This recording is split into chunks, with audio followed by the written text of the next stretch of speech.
प्रल्हादाला त्या ठिकाणी भजन करायला सांगायचं. सर्वांनी भजन करायचं, सर्वजण मिळून भजन करायचे. एके दिवशी शाळेमध्येच असणारी प्रल्हादाने शाळा भरवली. विठ्ठल नामाची शाळा भरली, विठ्ठल नामाची शाळा भरली, शाळा शिकताना दान गोप हरली, विठ्ठल नामाची शाळा भरली. त्या ठिकाणी शाळा भरल्यानंतर महाराज विठ्ठलाच्या नावाची शाळा भरल्यावर मग काय पाहता महाराज प्रल्हादाने भजन सुरू केलं. नारायण नारायण. सर्वजण भजन करू लागले. भजनाचा परिणाम मुलं भजन करायला लागले.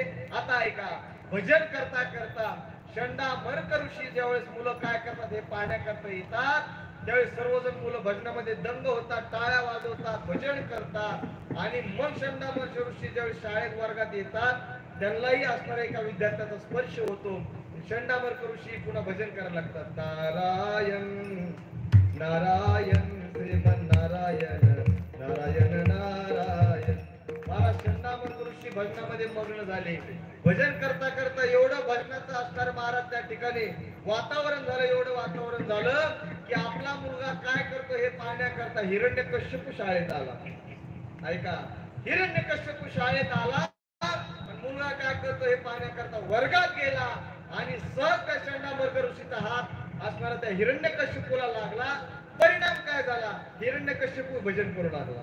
नारायण नारायण श्रीमन नारायण. आता कोण राहिलं माझा? आश्रमामध्ये कुणीच राहिलं नाही.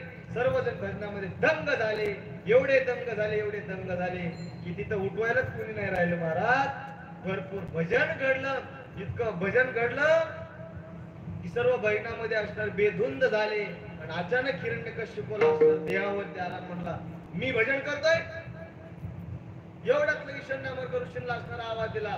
ओ शंडामर्क ऋषी, तुम्हाला माझ्या मुलाला शिकवण्याकरता मी शाळेत घातलंय, ही शाळा शिकवताय काय तुम्ही? हे तलवार काढली की शंडामर्क ऋषीच्या गळ्याला लावली. लटलट लटलट उडू लागले.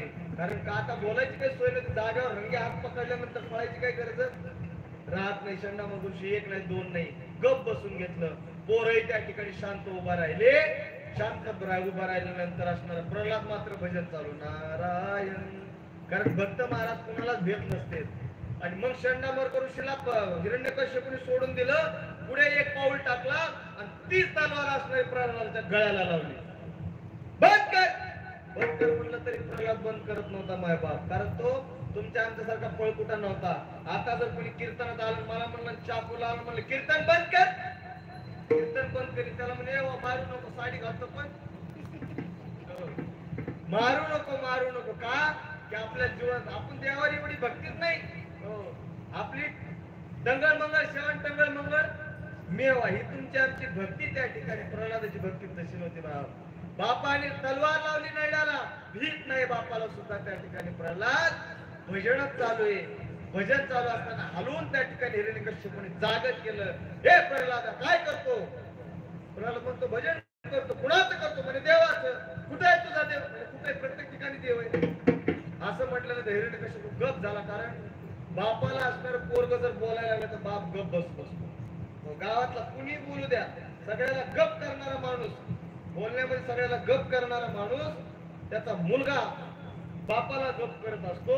हे त्या मुलामध्ये ताकद असते. तसा हिरण्यकश्यपूला गप करण्याची ताकद प्रल्हादामध्ये होती.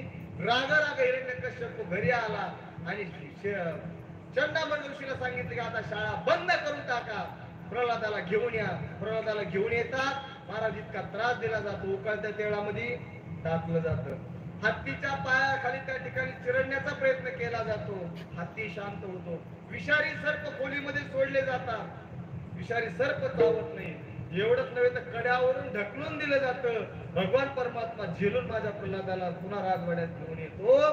एवढंच नव्हे मायबाप, अहो पुन्हा नंतर विचारलं जातं की हे प्रल्हादा, आणि तुझा देव कुठे?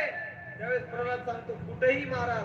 मायबाप, प्रत्येक ठिकाणी माझा देव नटला नानापरी. प्रत्येक ठिकाणी माझा देव आहे. त्या खांबामध्ये आणि खांबामध्ये सुद्धा आहे. म्हणून त्या ठिकाणी मारावया लाट, खांबावरील लाट मारली